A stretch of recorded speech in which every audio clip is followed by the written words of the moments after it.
Hi everybody, welcome to $2 Horror. I'm still wearing the same clothes as the last episode. It's because I'm filming it right after. Anyway, we decided to take a little break from The Void. We put a lot of work into the Halloween stuff, and so we didn't want to film much for November. So we didn't do a Void episode, so I'm doing a bonus episode of $2 Horror, and it's not even a horror movie, so how's that?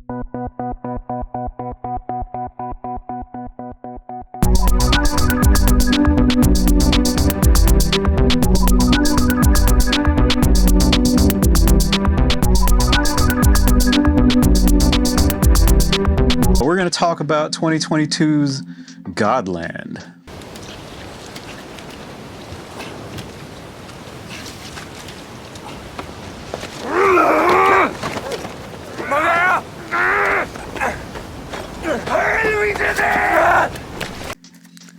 I've got my notebook and my glasses because there are a lot of Danish and Icelandic names that I have no idea how to pronounce. Godland is a 2022 drama, a period drama. Takes place in Iceland, written and directed by Hlynur Pálmason. I'm going to put these names on the screen so that it's not super offensive when I butcher them. Elliot Crosset Hove as Lucas the priest. Egert Sigarason as Ragnar. Cinematography by Maria von Hausswolff, the real star of this movie, and music by Alex Zhang Hungtai. This movie concerns a priest, Lucas. He's been tasked, he's a Danish priest, he's been tasked to travel to Iceland, to this rural village in Iceland to build a church and, be the priest there. Be stationed there? I don't know how you say it. Lucas brings his humongous, cumbersome, old-timey camera with him. He decides he wants to photograph the land and its people on his journey to this remote village. You find out later that he could have just sailed there. He could have gone by sea, but he wanted to do all this photography, so he did partially by sea and then he traveled over land. When he gets off the ship and he is starting his travel over land, we are introduced to the other main character of this movie, Ragnar, who's the Icelandic guide hired to take Lucas and all of his laborers across the brutal landscape. Talar du dansk?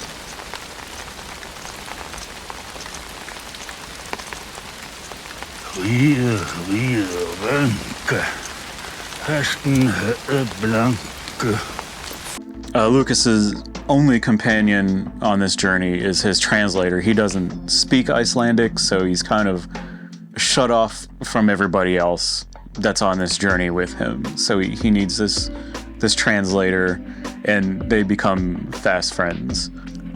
Some people have said oh, maybe there's a little more there, but it's not really necessary to the story to speculate on Lucas's sexuality. It doesn't change anything about his character, so whatever. Lucas and Ragnar just don't like each other. It's pretty immediate. They're very antagonistic towards each other. I'm sure we've all had people that we've met in our lives. It was just an instant.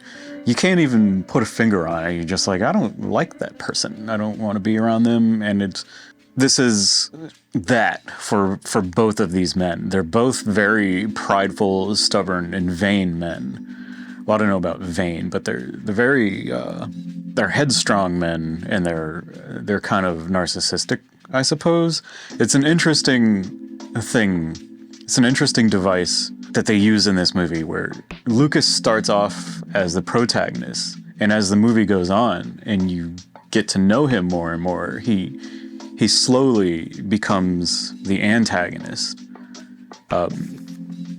In the beginning, he's very, you feel for him. He's suffering on this long journey over this like unforgiving land. And he's clashing with Ragnar. His faith is being tested, ultimately brought to just like this catatonic despair.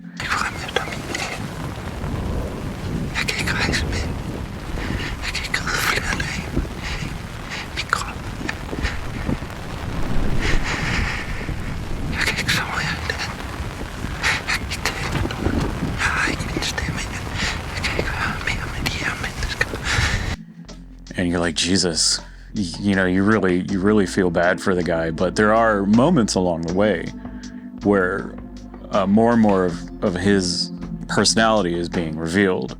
There's a scene in which Ragnar, they come to this river that they have to cross, and Ragnar's like, it's too high right now.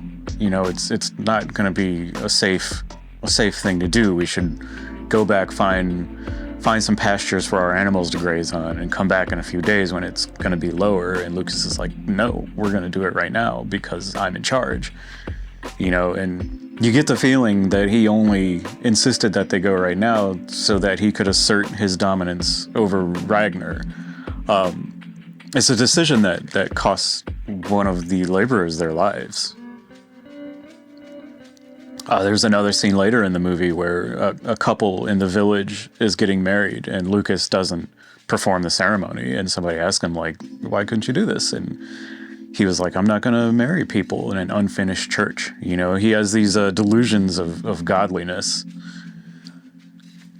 Ragnar likewise starts as the antagonist, and as the movie progresses, he becomes more and more of a sympathetic character, which culminates in him giving this like powerful confession to Lucas of all the terrible things that he's done in his life. Bed for mig.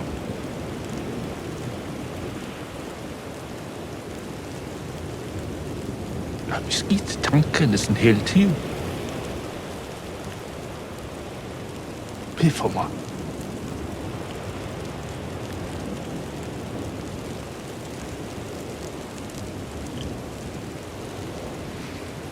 Jeg lå nu en død, selvom jeg kunne have reddet ham.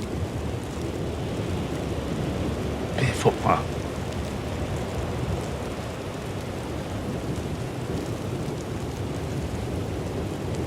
Jeg er fuld af lort. Bed for mig.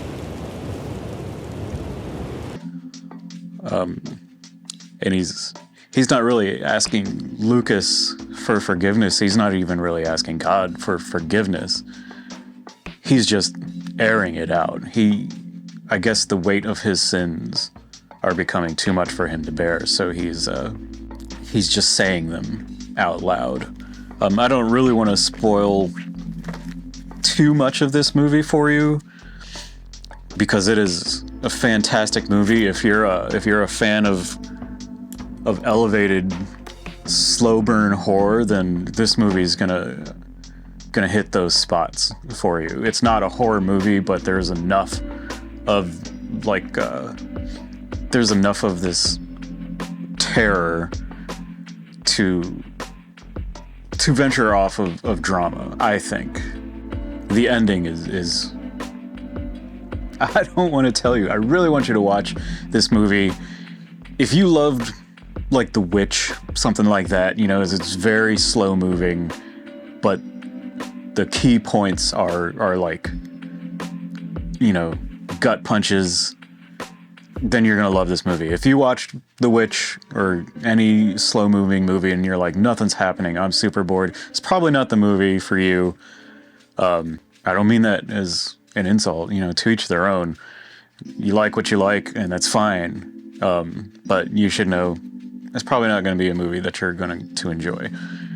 The photography in this movie is exquisite. Every frame is like an oil painting or an award-winning National Geographic photograph, a portrait or a landscape photograph. It's stunning. And the square format that they use is like it's like putting blinders on. You know, you're really forced to focus on what's important in the frame or what's just simply beautiful to look at, because that's the star of this movie, is just how breathtakingly gorgeous every shot is. It's really like jaw-droppingly beautiful. I'll watch this movie many times just to enjoy that.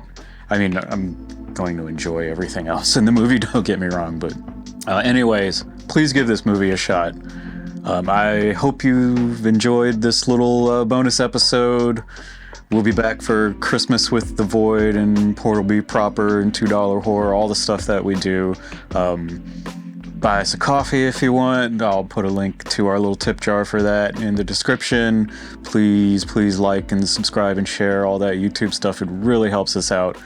Don't let anybody give you shit for watching movies all the time because their world sucks. My name's Matt Eddy, and this has been $2 Horror. We'll see you next time. Bye.